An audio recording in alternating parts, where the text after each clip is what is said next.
gamers. Welcome to a new episode of the PTGC podcast. My name's Gerard, and I'm joined by my co-hosts here, Gio and Mike. Say hi, guys. What up? In today's episode, we're going to be talking about toxicity. Yep, the very famous thing that video gamers are known for. We're going to be talking about the types of toxicities that we personally hate, a little bit of key points, and any stories that we can just come up with or remember at the time. So, starting with Gio. I needed him to be prepared, guys. We're gonna be talking about a key point that I know you're familiar with, from the old to the new, elitism in video games, and I would go as far as to say elitism is a form of gatekeeping. So, do you have any thoughts you want to share, any stories, or just your overall opinions on it? Damn, I gotta stop saying that. Anyway, I would say the difference back in the day when I remember playing World of Warcraft and experiencing that type, I think it's more evident in MMOs. I know there's elitism in any kind of game, but you really noticed it in MMOs, and I really noticed it and came across it to that level back when I first started World of Warcraft. And when you're trying to get into the end game stuff, getting into the guilds that at that time could afford to do 40-man raids and had the gear and stuff like that, it was like similar to, in a joking way, how they say you have to have like 15 years experience, like, but as a new hire, you know what I mean? And that's how it kind of felt like in WoW, because like they wanted you to have this amount of fire resistance. They wanted you to have this much of You had to have the stats. You had to have like, all these stats, and it's like some of the stuff, the gear that you would need to get, you need to raid in order to get it. So it was kind of like one of those things that it was kind of it was like frustrating in a sense, because you're like, all right, I want to get that, but the best way and the easiest way is for me to actually do the dungeons, because if you try to craft it and stuff like that, that took a lot of time and farming and getting the materials in certain areas that, you know, you needed even a small group to just do it with you, because you couldn't do like some of the areas by yourself because they were all like elite. I got it. That makes sense. So like that's when I noticed it, and like you had to do an application. I don't think I spoke about this last time in the World of Warcraft episode, but no, you did. You brought it up last time. You brought it up last time. Yeah, you had to do a damn application. Like it was a job application. Like it was a serious, you know, you like had to interview. I was like, what is this? This is ridiculous. Yeah. So that was my first experience, and I just, elitism is one of those things that I find weird, but I feel like it's more prominent in MMOs. So, right. Well, I was going to leave it to you, Mike, because I know you still play WoW, and I don't know if elitism has gone away in any way or form of that. But what do you think about Gio's take, or any other form of elitism that you've encountered? I mean, that's with the one Gio talk. It's just probably like back in classic vanilla days when the game came out. Nowadays, you know, to get into like a pug, we go by gear score and eye levels, and you know there's people that was looking for higher gear levels, trying to make the run smoother, even though if they don't have even if you have the experience, they still look at the gear score, they still look at logs. I mean, there's some guilds that does that, but nowadays it's kind of, the content is not as hard as it used to be before, and it's not as, you know, common now than prior back in when Gio played the game. But for me, elitism, I can't speak right now.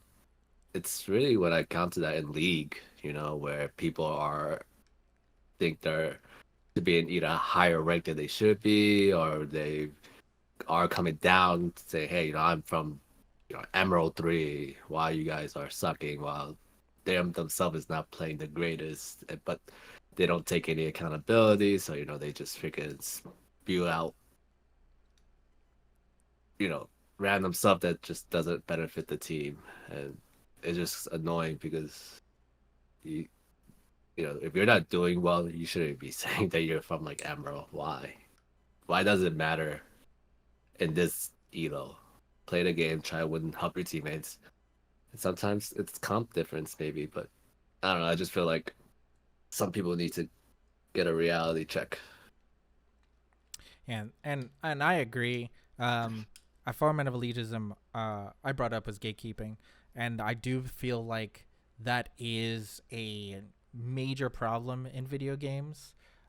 This elitism that we have, and it's mostly from uh, the older generations having it, the ones who grew up in the old Call of Duty lobbies, the one who was there for the Frontier for the MMO expansions like WoW and Final Fantasy for the ARR people. It's even like very profound in first person shooters, but also surprisingly, it's also very common in battle royales. So Fortnite, uh, Overwatch, or not Overwatch, Apex. excuse me, Apex. Yes, Mhm. that elitism is there, and you can feel it every time you go into a lobby and the person's like, "Make me leader," or "We're going here," and pinging every time where they want to go. That form of elitism is preventing newer players from joining. Any players that don't match up to either skill levels, or even it's like I've seen elitism even stop like uh women in video games basically. So if the moment of an elitist, a veteran, a gatekeeper hears a woman or a presenting woman on voice channels, immediately they think otherwise. They think negatively of them, that they're gonna play badly or things like that. I've had that experience happen to me twice, where my friend and I are playing. We just joined a lobby. They hear her speak and immediately just either catcall or just obviously just calls them scrubs. It's really bad. It's really bad. I like. I had to laugh because it's true. They just start Yeah. either kicking game or they just say, "Oh, she's trash." This is Exactly. it. That's exactly it. But I would Um, tell you this because you spoke on that, and it's true. I would say though, to be honest and fair, I don't think it's as bad nowadays with female gamers as it once was.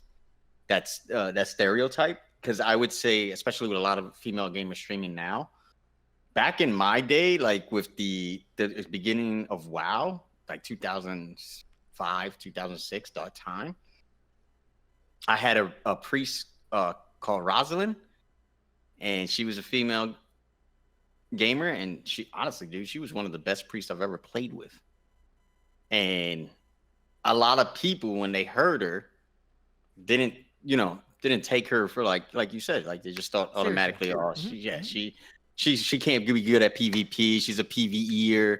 She might be able to do that, bro. When I tell you, me and her used to destroy in Warsong Gulch or which was like a capture the flag game, or in arena, whatever I was, bro. I was, if when we went into PvP realms too, when it was just the entire, like I would smack the shit out of people with her. All right. Well, that is good to hear that Gio's accepting feminism. I'm just kidding. I'm just throwing. I love the So, ladies. all right. So let's go on to our second topic, our little second point, and this is going to hit home for any gamer, whether intentionally or unintentionally. AFKs, otherwise short from away from keyboard, are people who are just never there during the game. What do you guys think of that? Starting with GL, let me know what your AFK thoughts. Are you gonna go Mike this time, then? Now, Nah, man. I hate the AFKers. I absolutely hate them because it's like don't get me wrong. I'm sure there's been maybe one or two occasions where there was a serious emergency and somebody just had to get off. I get that. That's completely different. But when people start a game, especially ranked, I'd say this more towards ranked because I don't care if I'm playing a normal match, whatever. But when I'm playing like ranked in league or when I was playing Apex ranked, whatever it was, it is extremely frustrating because you're with the mindset like, all right, I want to climb ranks, I want to do this, and then you get sometimes you just get screwed. You get several games of back to back, and it's frustrating. And I get, like I said, I could get that rare occasion when it's actually a true emergency or something like that. But a lot of people are just trolling and just doing it intentionally to screw other players over because either they're tilted or they're just kind of like you said, gatekeeping in a way because maybe they have higher ranks and they just try to screw people over. You know, people are petty like that. So All right. Yeah, I definitely hate if you're AFK and nothing has happened. There's no reason for you to really be AFK. I'm all right. It is what it is. I can't help it. I can't control that. But when your people are just trolling and just being AFK just because you didn't take a comment well, or you died once and like, oh my god, you're so behind. I don't want to play it. No, the jungle's never there. Which I don't envy junglers because they get a lot of crap for doing stuff. But that's I besides the remember. point. But it's those type of players where like they are just intentionally going AFK because they just didn't like a comment they saw or they think they are better than everybody. So you know what, you go ahead and play and win without me kind of attitude instead of just freaking winning and just get out the game faster enough so you don't have to deal with the people in the game. But yeah, like Gio said, people are petty and it is a game, so can't control that. But definitely hate the AFKers. Yeah, and I was gonna say, like the AFKers, it's even worse than DCing in my opinion, because at least when you DC, and majority of games has this, you get a notification that this person has left the game, like oh this a summoner has disconnected in League, or like in WoW you can see a status in the logs, this person went offline, things like that. Or you could in Final Fantasy, you see an icon above their head that says, "Hey, they DC'd." If they're AFK, you get no way of noticing, so it upsets you even more when you do notice, and it's been like 5 minutes, and they've been like AFK because of either they're losing or they had an argument, or worst case scenario, they are literally carrying the game, but they was like, "Hey guys, I have to use the bathroom real quick," and I go like, that's necessary call, and then it takes them 15 minutes to use the bathroom. Well, you know what's funny? I want to say something about that. I got a real good story for this. So this guy went AFK right in the middle of the game. Now, dude, this was not even the middle of the game. It was early start of the game of League. He had 2 kills before he went AFK. Came back, still had 2 kills. He was a couple levels behind. But he started getting kills again when he came back. And I think it was my jungler, yeah, because it was the mid laner that AFK. The jungler and the top were so tilted because he was gone for 5 minutes. And he's like, "I'm sorry, guys. I really had to take a shit." I mean, you probably should have did that before you queued up. I'm no. But at the same time, he came back, he started getting kills again. And we were still in a good position to win the game. But they were so tilted that they cost us the game. And he came back and played. That pissed me off more than him going AFK for 5 minutes to take a shit. Like, yo, he came back. He's good. He was ahead on kills in front of everybody, even after taking a 5-minute shit. Yeah. that actually, your funny thing, that story brings us to our next point. What do you guys think about intentional feeding? And this will happen. Intentionally feeding will happen more than AFK, which is more upsetting. I mean, there's differences in intentional feeding. I mean, intentional feeding because you don't know how to play the game, and you're just dying a lot. That's not intentional. That could be.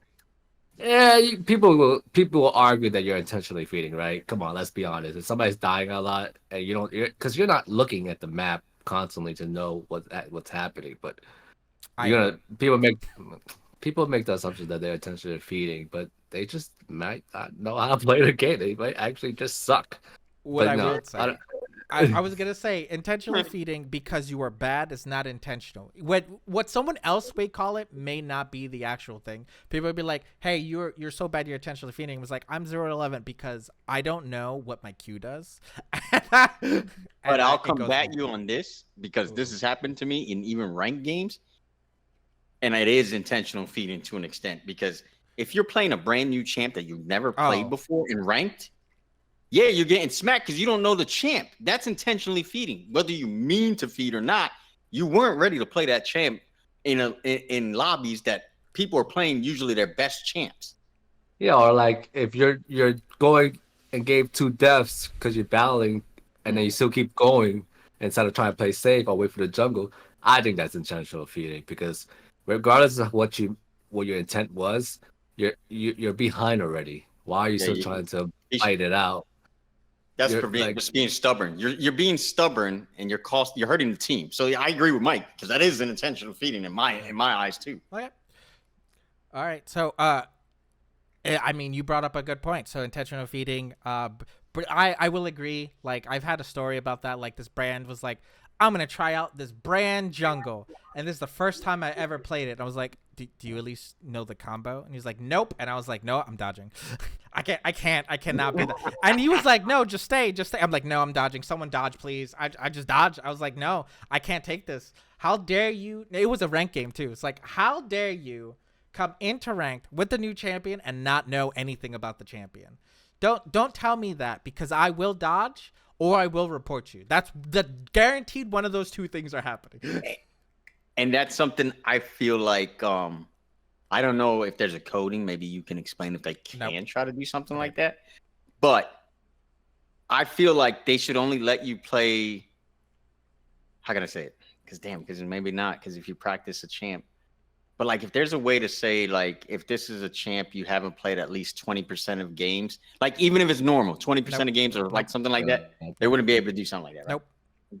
There's no way to do that. Because they want players to pick their champs, even if it's not the role, or like that's why you see freaking Teemo Jungle. Sorry, all the Teemo Jungles. Like, I don't mean role, Mike. I mean, if you never played that specific champ, however, you can't select him unless you played a certain amount of games, even normal games. You know what I mean, Gerard? Like, at least you show... I know what you're talking about, but here's the problem. What is to say I haven't already played on someone else's account? What is to say I also am still bad at playing Lux after 100 games? What is to say I only main one champion and still suck, GL? But at least I know if you played 100 games of Lux, and because that's the only way you can play her in ranked, at least I know if we lose and you're 0-9, you just suck. That's what I know at that point. I don't think League will ever get to that point, because you're restricting people to play as a role. Yeah, I would also argue that someone who's playing Sivir for like the third time probably can do better than the person who's playing Samira for the 50th time. Because that's true. The difficulty setting for both of those champions are different as well. So you would have to scale difficulty and playtime and the location you were doing those, and that's way too many things to keep into a track. And nobody likes to play the same champ. They want to play multiple champs. You have to constantly play 20 games for this champ and then 20 games for this champ. Like, that's just no. They're not going to do play that. It in rank. To play it in rank. But I'm just saying, because you know as well as I do, guys, League of Legends especially, this happens all the time. The new champ comes out today, and they're already playing it in ranked the same day. Like, there's no way, bro. They also ban it. They also ban when it comes out too. The reason why is because 9 times out of 10, the new champion that comes out is broken because it hasn't been fixed. And it's just stupid. You're good with him. I mean, you're not wrong, but like when you have a champion, I'm sorry, this is getting off topic. When you have a champion who is like Smolder and comes out with infinite scaling, you don't need to be good at the champion. Once you hit 225 stacks, you win. You just win. That's how that champion works. If you can make it to 225 stacks. Even if you like, here's the thing. In low elos, you're getting to 225 stacks because the game goes that long. Because people at low elo don't know how to end games. At high elo, you know how to use Smolder effectively. There is no point where Smolder is bad, because just every time you play him, you will hit 225 because either you're good or because the other people are bad. That's how it works. Yeah, I mean, I do agree because like even if it's a new champ, but if you at least know like the mechanics or like at least know how to play your lane, it's gonna be fine. You're gonna be fine. It's just the people that just picks it and they just don't know Or any they, kind of yeah, thing. their first time it in ranked, first timing anything in ranked is miserable. Don't do that. That I will agree with. If this is the first time you play the champion at all in ranked, you can't do it. Or like at all. Like this is the first time you played it on this account, you can't do it. But Yeah. Like even if it's just 5 games, they make you play I know, 5 normal games. just one. Just what you just need to play one game. There are certain champions that you don't need any more than one game to learn. Garen's a good example. That's why I'm just like, Garrett is easy. so I'm just like, at least play the game once so that we as the game think you know the abilities at least. You know the QWER does this. You don't need to know what they do, just that they do this. All right. That was a long spiel. Yeah. Let's go to the next point. It's going to be a last point. We're going to cut out a few things, but let's go to the more important one of the heavier topics. And I know we've seen it all, and this is one of the most egregious things. Verbal abuse and hate speech. So there are some people that like to bring their nastiness onto video games. I have a story, but I kind of want to hear your guys' stories and or thoughts on this first. So Gio, tell me a little bit. Sure. I got you. All right. What do you mean? No, I just one thing you notice a lot when you've done gaming for so long, and then part of the community's been a part of the Call of Duty days, League. I wouldn't say I'd seen that so much in World of Warcraft, which is kind of ironic, but I honestly can say I don't think it was that prevalent in that game the way it is in Call of Duty. But the hate speech and the saying the racial slurs that, people say in games, and it's like, come on, man. First off, there's no need for that. Second off, you wouldn't be saying that if half these people are in front of you. So don't say something online that you wouldn't say in person, because at that point, that just shows me your character. And you're better than that, bro. Like, come on, we're not here for that. Gaming's always been about having fun and just having a competitive nature. Don't take it beyond that. You know what I mean? That's like, you don't see them in sports doing that. You don't see other athletes, saying that to one another like that. That's not how we do. So, it's unfortunate, but I've been a part of the gaming communities that you notice it a good amount, and it's just not necessary. What about you, Ben? And it would never go away. It's just gonna happen. It's just gonna be that type of deal where you're behind a computer, and you know there's not gonna be any repercussions or consequences of your actions. So it's much easier to kind of just spew hate regardless, and it's not right. But it's gonna happen. It's gonna be there. I don't think it's ever really gonna go away completely. But it's just something like that. Yeah. And from my point of view, I do agree. Like it doesn't need to be in video games. Like I know it has that internet vibe to it, just like this anonymity. Like I can say what I want and things like that. But I've been in the most toxic places at the time, Call of Duty lobbies. And even then, when you have little kids screaming at the top of their lungs about fucking your mom, or like your I didn't know you really guys. yeah. Those are the Call of Duty lobbies, man. Those are the Call of Duty lobbies. Yeah, I fucked your mom, bro. Yeah. What? Yeah, she liked it. And then you have the grown ass man telling me like, man, when you drop your balls, maybe then you'll be able to do something.